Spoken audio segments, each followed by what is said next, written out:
As the debate over judicial accountability, transparency and public trust India के legal corridors में debates और intense होती जा रही है। एक नाम फिर से नेशनल स्पॉटलाइट में आ चुका है, हरीश साल्वे। सुप्रीम कोर्ट के legendary senior advocate, Padma Bhushan awardee और internationally respected legal mind Harish Salve ने रिसेंटली एक ऐसा स्टेटमेंट दिया जिसने जुडिशरी के अंदर सिमर होती हुई टेंशंस को और एम्पलीफाई कर दिया। अर्नब गोस्वामी के साथ रिपब्लिक मीडिया नेटवर्क पर एक कैंडिड कन्वर्सेशन में हरीश साल्वे ने सिर्फ लीगल एंगल्स डिस्कस नहीं किए, बल्कि जुडिशरी के कोर एथिक्स, पब्लिक ट्रस्ट और उसकी रियल पावर का एक सर्जिकल एनालिसिस दिया। जब बात आई कंट्रोवर्शियल बर्न्ड कैश स्कैंडल की, जिसमें जस्टिस यशवंत वर्मा के घर एलिजली कैश जलता हुआ मिला था, तब हरीश साल्वे ने एक एक्सप्लोसिव असर्शन दिया। Why an in-house committee? Then Chief Justice of India Sanjeev Khanna made a mistake. He should have just asked the CBI to probe, keeping the Supreme Court in the loop. ये सिर्फ एक सवाल नहीं था, ये direct challenge था existing judicial mechanism को, जहां जजेस अपने फेलो जजेस के अगेंस्ट एलिगेशंस पर खुद ही कमेटी बनाते हैं। एडवोकेट हरीश साल्वे के शब्दों में एक फ्रस्ट्रेशन, डिसअपॉइंटमेंट और ब्लंट ऑनेस्टी भी थी,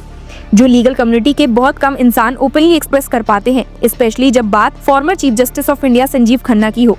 लेकिन उन्होंने क्लियरली कहा कि उन्हें फॉर्मर सीजेआई खन्ना की पर्सनल इंटीग्रिटी पर कोई शक नहीं है, लेकिन डिसीजन मेकिंग प्रोसेस पर सवाल उठाना जरूरी था। दर्शकों, हरीश साल्वे का स्टांस सिंपल है। अगर किसी मिनिस्टर के घर पर आग के बीच करोड़ों रुपए का अनएक्सप्लेन कैश मिलता, तो क्या गवर्नमेंट एक इन हाउस कमेटी बनाती या तुरंत सीबीआई, ईडी और पुलिस इन्वॉल्व होते? विदाउट हेजिटेशन उन्होंने कहा, if it was a cash burning at a ministers house, what would you have done? You would have called the CBI and the TV channels would have asked 48 hours why has he not been arrested? लेकिन हरीश साल्वे की criticism सिर्फ anger पर नहीं थे, वो एक deeper philosophy से निकली थी जो जुडिशरी की असली स्ट्रेंथ पर फोकस करती है। उन्होंने एक लाइन कही जो सोशल मीडिया पर वायरल हो गई, The Supreme Court commands neither the sword nor the purse. It has no armies, it has no treasury. Its only source of strength is public opinion. ये सिर्फ डायलॉग नहीं, judiciary का existential truth है।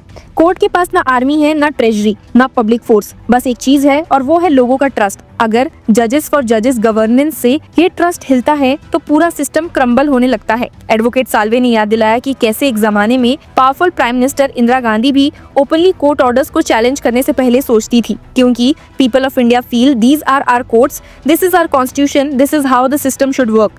ये trust judiciary का backbone है। जब justice Verma जैसे स्कैंडल मंथ्स तक बिना डिसीजिव एक्शन के लटके रहते हैं, तो लोग पूछते हैं, क्या जुडिशरी अपने ही लोगों के लिए प्रोटेक्टिव शील्ड बन गई है? क्या ट्रांसपेरेंसी सिर्फ लेक्चर्स तक सीमित है? देखा जाए तो एडवोकेट हरीश साल्वे पहले टॉप टायर जूरिस्ट बने जिन्होंने इसे ओपनली नेशनल टीवी पर कॉल आउट किया। उन्होंने कहा, why an in house committee? Today if you catch a minister in the government and the chief minister says I am setting up an in house committee, the media will laugh all the way and say, oh what a lovely whitewash. Will you ever believe a committee that says he is innocent? No, because the committee lacks credibility. ये सर्दी की तरह ठंडी और चुभने वाली सच्चाई थी। हरीश साल्वे का कोर आर्गुमेंट था, इन्वेस्टिगेशन का पर्पस सिर्फ पनिशमेंट डिसाइड करना नहीं होता, इट्स अबाउट ट्रांसपेरेंसी। उन्होंने सॉल्यूशन भी दिया, that he should have just said, I have seen this complaint. It doesn't appear to be frivolous or motivated complaint. CBI, please investigate. Keep me in the loop. That would have been the end of the matter. सभी जानते हैं कि judiciary के internal accountability mechanisms जैसे in house committee, collegium system और judicial transfer हमेशा close doors के पीछे ऑपरेट करते हैं। जब स्कैंडल्स पब्लिक डोमेन में आते हैं, तब लोग एक्सपेक्ट करते हैं कि जो रूल्स मिनिस्टर, IAS ऑफिसर या किसी भी पब्लिक सर्वेंट पर अप्लाई होते हैं, वही जजेस पर भी अप्लाई हो। हरीश साल्वे ने क्रिस्पली कहा, when you see cash burning in the house of a person who is paid a salary by the government of India, the police are called, the CBI is called. What is the reason for saying you can't prosecute a judge without checking with the chief justice, without his consent? फिर उन्होंने एक fundamental ethical dilemma pose किया, क्या ज्यादा important है judiciary को false allegation से protect करना या जेन्युइन केसेस में अकाउंटेबिलिटी इंश्योर करना? इंसिडेंट को 6 मंथ से ज्यादा हो गए हैं और अब तक कोई कंक्लूसिव एक्शन नहीं है। हरीश साल्वे ने ब्लंटली बोला, we are today over 6 months away from the incident. Are any of us satisfied with what has happened? No. Arnab Goswami ने जब एक लाइट हार्टेड ट्विस्ट लाने की कोशिश की और पूछा कि अगर हरीश साल्वे खुद मिनिस्टर बन जाए तो क्या, तो यहाँ पर हरीश साल्वे ने हंसते हुए कहा, I can't afford to be irresponsible. That's why I don't like being a minister or a judge. जब उन्हें फर्दर पुश किया गया तो उन्होंने चीकली ऐड किया, No, I would not be. I would be irresponsible in what I say. I would bring my government down within 48 hours. ये humour के बीच एक डीप मैसेज था कि अथॉरिटी के साथ रिस्ट्रेन भी उतना ही जरूरी है। इसी बीच हरीश साल्वे ने यंग लॉयर्स के लिए गोल्डन एडवाइस भी रिपीट की जो पहले वायरल हो चुकी थी। A lawyer should never judge themselves solely by the outcome of a case. Always be your own toughest critic. It keeps the ego in check. उन्होंने further कहा, if you want to improve in life, always be your own most trenchant critic. It keeps the ego down. Conversation ने जब live streaming of court proceedings को touch किया तो हरीश साल्वे ने balance view दिखाया। उन्होंने कहा कि इसके प्रॉज है ट्रांसपेरेंसी, पब्लिक एजुकेशन, अकाउंटेबिलिटी, लेकिन कॉन्स मीडिया सेंसेशनलिज्म, जजेस पर प्रेशर, इंडिपेंडेंस पर इफेक्ट। लेकिन उनका कोर पॉइंट कांस्टेंट रहा कि कोर्ट्स की स्ट्रेंथ किसी डंडा या पावर से नहीं, पब्लिक फेथ से आती है। आज जुडिशरी पे पहले से प्रेशर है, कोलेजियम सिस्टम पर क्वेश्चंस, जजेस transfer, sealed cover culture, government से फ्रिक्शन ओवर कॉन्स्टिट्यूशनल बाउंड्रीज, और इस बर्न्ड कैश स्कैंडल ने जुडिशरी की इमेज पर परमानेंट स्क्रॉच मार्क छोड़ दिया है, जब तक कि ट्रांसपेरेंसी से इसका जवाब नहीं दिया जाता। रिपोर्ट्स ये भी सजेस्ट करते हैं कि जस्टिस वर्मा और उनकी वाइफ इंसिडेंट के टाइम पर घर पर नहीं थे, कोई डिटेल पब्लिक स्टेटमेंट भी नहीं आया। जब सिर्फ ट्रांसफर अनाउंस हुआ, लोगों ने पूछा कि क्या ट्रांसफर पनिशमेंट है या एस्केप रूट। अगर आईएएस ऑफिसर होता तो क्या सिर्फ ट्रांसफर इशू को क्लोज कर देता, ये सस्पेंशन, सीबीआई इंक्वायरी और अरेस्ट होता। हरीश साल्वे ने इसी हिपोक्रेसी पर सवाल उठाया, ये पूछते हुए why these double standards. Legal aspect भी उतना ही कॉम्प्लेक्स है जितना मॉरल।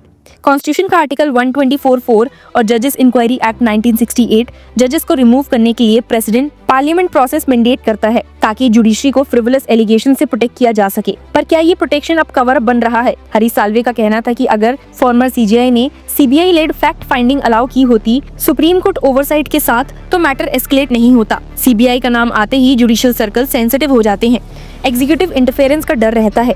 लेकिन हरीश साल्वे ने एक बैलेंस सजेस्ट किया कि सीबीआई इन्वेस्टिगेशन हो, but keeping the supreme court in the loop. अब ये सुनकर सबसे बड़ा सवाल ये खड़ा होता है कि chief justice of India Khanna ने सीबीआई प्रॉब अलाउ क्यों नहीं किया? क्या डिग्निटी प्रोटेक्ट करना था या अनकंफर्टेबल प्रेसिडेंट अवॉइड करना था? हरीश साल्वे ने सॉफ्टली कहा, I think he made a mistake and this is the judicial ecosystem in which they are now all functioning. It is the judicial ecosystem where they stuck down the National Judicial Appointments Commission. एक चीज तो clear हुई है कि India judiciary का throne public opinion पर टिका है। इमरजेंसी के बाद भी जुडिशरी ने अपना फेथ रीबिल्ड किया through honesty and courage.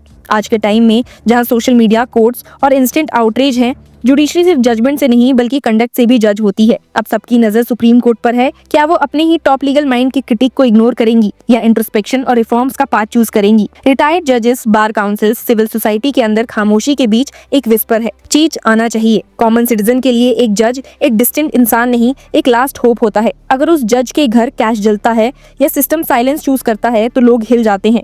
Harish Salve ने वही voice the, unfiltered, unapologetic. And में अर्नब गोस्वामी का शो कंक्लूड हुआ। हरीश साल्वे ने एक सॉफ्ट स्माइल के साथ डीप ट्रुथ छोड़ा। जजेस और लॉयर्स को अनकंफर्टेबल ट्रुथ के सामने खड़े होने की हिम्मत रखनी चाहिए।